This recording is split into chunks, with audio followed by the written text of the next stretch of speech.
जिंतूर तालुका electronic मीडियातर्फे Prashant राखे यांचा सत्कार।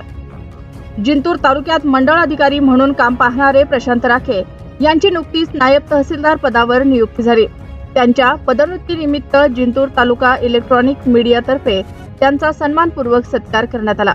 या कार्यक्रमात इलेक्ट्रॉनिक मीडियाचे तालुकाध्यक्ष अजमत पठाण, जालना आंदोलन न्यूजचे परभणी जिल्हा प्रतिनिधी शेख अहमद, केवन न्यूज चॅनलचे संपादक कयूम पठाण, गोपडीय शाखेचे तालुका अधिकारी जिया पठाण साहेब तसेच जिंतूरचे तलाठी भालेराव यांची उपस्थिती होते। उपस्थित मान्यवरांनी राखे यांना शाल, श्रीफळ व पुष्पगुच्छ देऊन सन्मान केला।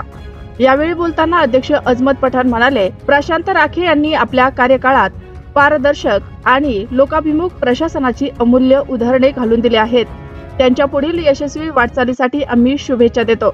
प्रशांत राखे यांनी या सत्काराबद्दल समाधान व्यक्त करत सर्व उपस्थितांचे आभार मानले।